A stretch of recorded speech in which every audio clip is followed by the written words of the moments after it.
Bonjour à tous et bienvenue dans un nouvel épisode de mon podcast sous l'auspice des muses. Je suis Céline de la Célinatech et en fait je me rends compte que j'avais oublié que j'avais appelé mon podcast sous l'auspice des muses. Donc j'étais en train de me dire waouh, dis donc, j'étais inspirée le jour où j'ai trouvé le nom de ce podcast, c'est quand même chouette et tout. Bon bref. Oui Céline, le nom de ton podcast c'est chouette, tu es contente de ce que tu crées comme contenu, c'est chouette, on est content, c'est cool. En fait, j'ai envie de vous faire un épisode. C'est pas vraiment un épisode spécial parce que en réalité, c'est un épisode qui va coller énormément avec l'état d'esprit dans lequel je suis en ce moment. Mais c'est quelque chose dont j'ai parlé ce matin dans ma newsletter que j'ai mis en place depuis que je suis toute gamine et que j'ai envie de vous partager en fait sur toutes mes plateformes, sur tous mes sujets, sur tout ce que je peux. Et donc, je voulais dédier un épisode de podcast à ça. En fait, tiens, d'ailleurs, je sais pas, vous allez me dire, en fait, ça m'intéresse énormément de savoir si en gros, s'il y a que moi qui pense comme ça dans la vie ou pas. Mais, en fait, faut que j'arrête de dire en fait, ça m'agace. Depuis que je suis toute petite, le moment où, avec mes parents, on commence à décorer la maison, mettre le sapin de Noël dans la maison, etc., en fait, je suis, comment dire, partagée entre le fait que ça me fait plaisir, j'aime beaucoup, j'ai hâte de fêter Noël et tout, et un sentiment de nostalgie très profond, très dur. Pour moi, le mois de décembre, c'est difficile parce que c'est le mois où quelque chose se termine. Et j'ai toujours eu énormément de mal avec la notion de fin, quoi. Oui, dans tous les domaines, j'ai du mal avec la fin. C'est pour ça d'ailleurs que je ne suis pas inscrite à la liste de diffusion de Lille sur apprendre à mourir, car c'est quelque chose qui me terrifie. Un jour je le ferai, mais on verra plus tard. Bref. Et comment dire, quand j'étais petite, plus jeune quoi, en gros, c'est vraiment surmonter ce sentiment de nostalgie. Pour moi, la magie et la nostalgie vont ensemble d'ailleurs, et c'est intéressant de voir ça. Et à la rentrée, je vais me lancer dans l'apprentissage de plein de choses magiques, et j'aimerais bien creuser ça. Pourquoi la magie ça me rend si nostalgique, pourquoi ça me rend si mélancolique et tout, mais enfin bref.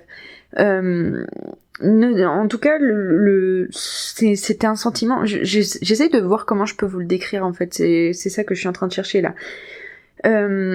C'était vraiment quelque chose ça me tendait, En fait, j'avais envie de pleurer et je me retenais de le faire. Voilà, c'était ça que ça faisait comme symptôme dans mon corps. Et du coup, c'était dur, hein. Franchement c'était dur. Et en tant qu'enfant ou jeune femme ou adolescente ou quoi que ce soit, j'ai réussi à trouver intuitivement quelque chose comme ça qui m'a toujours aidé à passer justement cette espèce d'énorme nostalgie que représente Noël pour moi. Et en fait, c'est grâce à ma sœur, et donc je vais vous raconter ça là tout de suite. En fait, quand on décorait la maison et qu'on décorait le sapin, mon papa mettait des guirlandes électriques dans le sapin qui chantaient, qui faisaient de la musique, une musique. Franchement, aujourd'hui, je les ai récupérées, ces guirlandes, et je les ai mises dans mon sapin, et j'ai voulu les allumer pour écouter la musique, et le son, il est strident. Mais il est hyper strident, c'est horrible à écouter, mais je sais pas pourquoi, moi et ma sœur, on trouvait ça merveilleux. Et du coup, donc, mes parents décoraient tout. Et en fait, ma sœur, ce qu'elle aimait faire, c'est qu'elle éteignait la lumière de la salle. Donc la salle n'était éclairée que par les décorations de Noël. Et elle dansait. Et en fait, elle dansait toute la soirée avec du coup les guirlandes qui faisaient de la lumière et qui faisaient des chants de Noël sans parole. Et donc moi je dansais avec elle autant que je pouvais, mais vraiment elle était increvable. Elle aurait pu faire ça des heures et des heures et des heures sans jamais se lasser, alors que moi, du coup, honnêtement, au bout de 3-4 tours, j'en pouvais plus, quoi. Et je m'asseyais dans le canapé et je la regardais, et comment dire, je me souviens très bien de cette espèce de sentiment que je ressentais en voyant ma sœur danser. C'est que vraiment, vraiment pour moi aujourd'hui, quand on me parle de la magie de Noël, je vois ma sœur qui danse devant des guirlandes, qui chantent Noël et qui brillent rose, vert, bleu, rouge en clignotant, quoi. Vraiment, pour moi, la magie de Noël, c'est ça.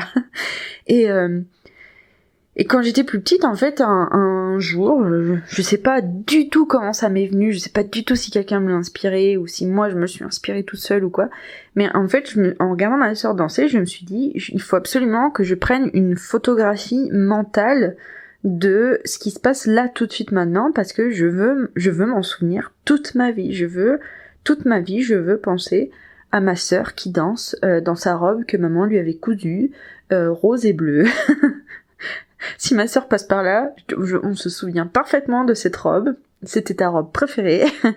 Mais voilà, enfin bref. Donc voilà, danser. Et même, je me souviens en plus, ma sœur, elle a eu toute une période de sa vie où elle était à fond sur les rubans de gymnastique artistique. Et du coup, je me souviens de quand elle dansait avec ses rubans. Je me souviens de quand elle dansait tout simplement. Enfin voilà, bref. Et du coup, au fur et à mesure de ma réflexion, j'ai commencé à me dire, je vais laisser décharger toute cette tension de la nostalgie là, et je vais parcourir les photographies mentales de l'année que je viens de passer. Donc j'essayais de ressortir les photographies des moments qui m'avaient le plus marqué dans mon année, avec pour but de sortir essentiellement les moments de bonheur, quoi, les moments de joie, les moments qui m'ont marqué, mais dans le sens positif. Sauf que, évidemment, enfin, je veux dire, je déglutis, car sinon je fais un bruit de gorge horrible. En fait, ouais, je sais pas pourquoi d'ailleurs, ça m'intéresserait si quelqu'un sait pourquoi, de me dire pourquoi est-ce que le cerveau il se souvient plus facilement des choses tristes que des choses heureuses. Ça, c'est quelque chose qui va me questionner toute ma vie, je crois. Enfin bref, et du coup, c'était un effort de penser aux photographies heureuses, aux photographies qui m'avaient fait grandir, qui m'avaient apporté des choses et tout, alors que penser aux photographies malheureuses, penser à des choses que je regrettais éventuellement ou des émotions négatives que j'avais ressenties, tout de suite c'était moins difficile. Mais je pense que là, dans ces moments-là, en fait, j'ai développé une espèce de capacité à m'auto-pardonner qui m'aidait vraiment pour de vrai à faire partir la tension de la nostalgie, quoi. Parce que je sais pas, peut-être parce que la nostalgie est teintée de culpabilité pour moi, je sais pas. Mais en tout cas, moi du coup je ressortais aussi des moments où j'avais fait des choses pas bien, où j'avais ressenti des émotions pas bien, ou ce genre de choses, et j'essayais de trouver comment je pouvais me pardonner ça, en fait, comment je pouvais laisser ça derrière moi, que ce soit en me disant par exemple, je me souviens très bien d'avoir frappé un garçon avec qui je jouais au foot, et je me souviens très bien d'avoir frappé intentionnellement pour me venger ou je sais pas quoi et tout, et en fait je me souviens de l'émotion horrible que j'ai ressentie devant ce garçon qui souffrait, qui pleurait et qui avait mal et tout, et je me souviens très bien de m'être dit que c'était horrible d'avoir fait ça. Et la manière dont j'ai réussi à laisser partir cette photographie mentale là, c'est en me disant que j'ai appris la leçon, et que le fait d'être coupable de ce que j'avais fait, c'était ça qui faisait de moi une bonne personne, en fait, parce que ça voulait dire que maintenant je le ferai plus jamais, que j'étais quelqu'un qui n'infligerait pas autant de souffrance, qui ne créerait pas des conséquences comme ça par rapport à ce que j'avais vécu comme blessure émotionnelle ou physique. Que du coup, moi, la loi du talion, ça m'intéresse pas. Et du coup, j'ai fait ça un peu intuitivement toute ma vie, là, de prendre ces photographies, de prendre le temps de les analyser et tout, et de les laisser derrière moi. Et en fait, aujourd'hui, avec tout mon savoir d'adulte, en fait, toute mon année de coaching, là, cette année et tout, je me rends compte que c'était une espèce de méditation, ça. Une méditation ou de l'auto-coaching, je sais pas. Mais en tout cas, parce qu'en fait, moi, je suis quelqu'un de très anxieux, je suis quelqu'un de très émotif, je suis quelqu'un de très comment dire, rancunier, mais envers moi-même, vous voyez, je fais quelque chose, et si je m'en veux d'avoir fait cette chose, je vais m'en vouloir pendant très longtemps, ou vraiment, ou de manière très dure, en fait. Enfin voilà, je suis très dure avec moi, je suis très exigeante avec moi, et à côté de ça, je ressens très fort les émotions des autres, je ressens très fort, enfin voilà, tout ça. Et je pense que c'était cette manière de faire que j'ai trouvée là pour ritualiser la magie de Noël et en même temps m'enlever la nostalgie de l'année qui passe, qui termine et essayer de coller avec d'être en osmose avec cette magie de Noël qui est une magie de bienveillance, hein, de bonté, de beauté, tout ça. Et ben, je pense que c'était un rituel qui était très important pour moi et je me dis qu'aujourd'hui qu'en fait c'est quelque chose de très sain que je faisais là et franchement ça m'a permis de survivre, hein, je pense, hein, parce que honnêtement la charge émotionnelle que je me portais sur mes épaules pendant les années, c'était hyper intense et je le souhaite, franchement, honnêtement, je le souhaite à personne, hein, parce que vraiment, c'est un fardeau, un vrai fardeau. Et qu'est-ce que je voulais dire ? Oui, bah en fait, du coup, c'est quelque chose que je vous invite à faire, de regarder comme ça les photographies de votre année. Parce qu'en fait, la raison pour laquelle je vous dis ça aussi, c'est parce que dans les fins d'année, il y a une espèce d'effervescence et il y a tout qui va vite, il y a tout qui court, il y a tout qui, voilà, il faut faire, il faut courir dans les magasins, acheter des choses, ou il faut courir, créer des choses, ou il faut accomplir les dernières choses qui nous restent à accomplir de l'année, ou vous voyez, ou alors on est à fond pour 2020, on commence enfin pour l'année d'après quoi, du coup, on commence à se mettre les objectifs de l'année, on commence à réfléchir à qui on veut devenir d'autres, et vous voyez la manière dont j'en parle, hein, c'est vraiment genre, il faut aller vite, efficace, machin, enfin vous voyez, voilà, bam, bam, bam, bam, bam, un rythme effréné comme ça, et moi c'est quelque chose qui me fait du mal en fait, qui me fait vraiment du mal, parce que moi si on me laisse pas éprouver correctement la fin des choses, après c'est quelque chose que je vais regretter toute ma vie, ou en tout cas c'est quelque chose qui va me blesser toute ma vie.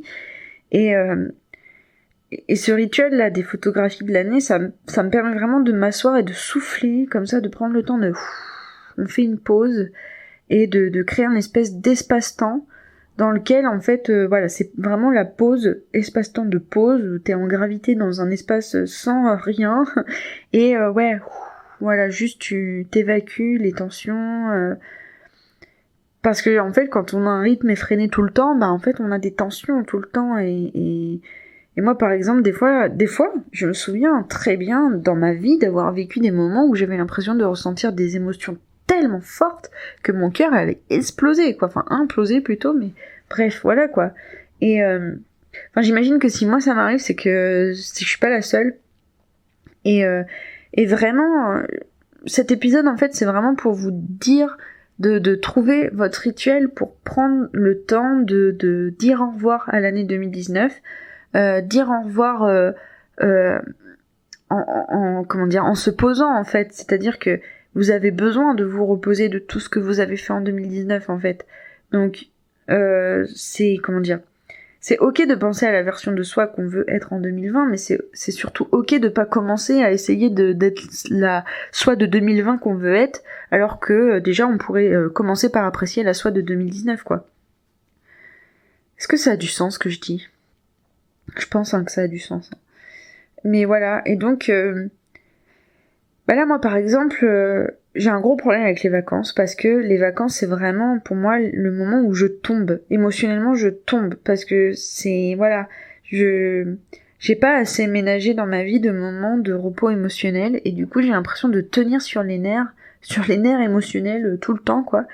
Et là bah par exemple c'est la première fois de ma vie où vraiment là je pense je vais rien faire pendant les vacances, hein. Enfin je vais essayer de prendre des vraies vacances, ça va être dur. Et en fait, c'est ce qui me terrifie le plus, parce que c'est pour ça que je galère quand on va chez ma belle-mère, parce que chez ma belle-mère, il n'y a pas internet, et du coup, il n'y a pas moyen d'aller travailler. Donc c'est compliqué. Mais ouais, du coup, en fait, moi, depuis que je suis toute petite, je fais toujours ça. La première semaine des vacances, du coup, qui est la dernière semaine de décembre, bah, je je fais le rituel de dire au revoir, de faire le deuil, de me poser, de faire la plus grosse phase d'introversion de l'année, d'introspection, introversion, comme vous voulez, mais tout ça, enfin vraiment voilà, c'est hyper important pour moi, et je trouve que c'est quelque chose qu'on met pas assez en valeur, qu'on met pas assez en valeur dans ce que je vois en tout cas. Après, je sais pas, ça dépend de nos milieux, j'imagine, mais moi je sais que là je vois plein de gens commencer à poser leur intention pour 2020, commencer à penser aux objectifs de 2020, à quelle entreprise ils vont faire grandir ou ce genre de choses et tout, et j'imagine non mais en fait je sais pas, peut-être qu'ils ont besoin de faire ça avant de prendre leur pause, mais moi ça me terrifie, enfin c'est pas que ça me terrifie, mais ça me, je serais tendue en fait. Faire ça, c'est la porte ouverte au burn-out pour moi. Parce que du coup ça veut dire que je vais pas m'autoriser à prendre cette pause où j'autorise mes muscles à se détendre, où j'autorise à mes émotions à juste un peu couler comme ça, ou et à mon mental aussi de descendre la pression, quoi. Et je sais pas où je vais avec cet épisode. Oh là là, je suis fatiguée, les gens. Je veux me reposer. Non mais c'est bon, je vais me reposer, y a pas de souci. Mais ouais. Vous savez quoi, en fait, je pense là tout de suite maintenant, je pense aux gens qui aiment pas Noël. Je pense aux gens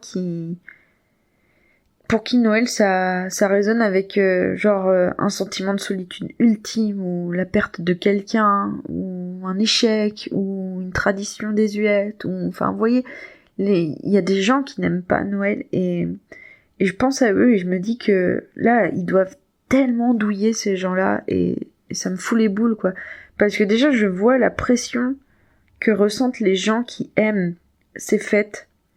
Je vois très honnêtement, hein, par exemple, ma mère, elle fait les bûches de Noël pour le repas familial. Mais vous savez quoi, mais moi, il y a des années, ma mère, où elle se rend malade de faire les bûches pour le repas familial. Alors que, je me dis, purée, moi, je vais les acheter, les bûches, si ça va pas. Hein. Mais voilà, c'est sa manière de fêter Noël. Donc, elle se met la pression sur sa manière d'aimer fêter Noël. Et au final, elle s'en est dégoûtée. Enfin bon, bref. Et ouais, non, je pense à ces gens-là et je me dis, purée, moi, ce que j'ai envie de dire, en fait, c'est de prendre soin de soi. Vraiment, en fait, je pense que les gens qui n'aiment plus ou qui n'aiment pas Noël, c'est parce que aujourd'hui, la manière dont c'est fait, ça les invite pas à prendre soin d'eux. Et du coup, c'est juste un moment de masque, de faux semblants, d'efforts, ou ce genre de choses, alors que, purée, normalement, Noël, c'est quand même censé être la fête de la bienveillance, tu fêtes Noël comme t'as envie, en fait, et t'as pas envie de fêter Noël, tu fêtes pas Noël. T'as envie de te dire que Noël, c'est un jour férié comme un autre, et tu restes chez toi pour prendre un bain, tu restes chez toi pour prendre un bain, et je sais pas, profites-en, c'est le jour où tu peux aller acheter n'importe quoi au supermarché, et tout le monde croira que c'est pour offrir. Donc écoute, t'es un homme de 45 ans et t'aimes les Lego, et t'as honte de manière ordinaire d'aller acheter des Lego, et profite de Noël pour aller acheter une putain de boîte de Lego, et passe ton 25 à monter tes Lego tout seul dans ton appartement, et merde quoi, bref, voilà quoi. Non mais c'est vrai, faut faire de Noël la fête qu'on a envie de vivre, en fait, pas la fête où il faut répondre à encore plus de manuels de bonne conduite, où il faut encore plus faire de prétendre des choses, ou bien paraître devant tonton capitalisme qui veut absolument savoir si tu réussis dans la vie ou pas, quoi. On s'en fout, non ? On s'en fout. Je veux dire, on a déjà vécu toute une année comme ça où on s'est crevé, j'allais dire une énorme insanité, on s'est crevé les fesses à faire des choses, à vivre, en fait. Je veux dire, là, je sais pas si vous ressentez ça, mais on a quand même vécu une année, là, quand même. Hein. On a quand même fait tous les mois d'une année. On a quand même passé tous les jours à faire des choses. Et je veux dire, là, c'est la fin de l'année, on aurait juste envie de créer une parenthèse où on se sent bien, en fait, et peu importe la parenthèse que c'est. Donc voilà. Donc c'est pour ça, en fait, c'est chouette que les gens qui aiment Noël, ils arrivent à faire la parenthèse des gens qui aiment Noël. Mais moi, j'aimerais bien aussi que les gens qui n'aiment pas les fêtes de fin d'année, ils puissent faire leur parenthèse de fêtes de fin d'année, quoi. Et en plus, je suis en train de parler dans le vide parce que je suis sûre que les gens qui n'aiment pas Noël, ils m'ont même pas écouté jusque-là parce que du coup, je parle de Noël et ils entendent parler de ça tout le temps, partout et tout, et ça les agace. Bon, enfin bref. Ah là là là là, allez, bah du coup pour tous ceux qui aiment les fêtes de fin d'année, je vous souhaite de belles fêtes de fin d'année, et pour tous ceux qui n'aiment pas les fêtes de fin d'année, je vous souhaite des super jours fériés, je vous souhaite de prendre soin de vous, je vous souhaite de faire des pauses, et je vous souhaite de ressourcer tout ce qu'il y a à ressourcer en vous, de manière à commencer l'année 2020. Voilà, allez, bah salut, ciao!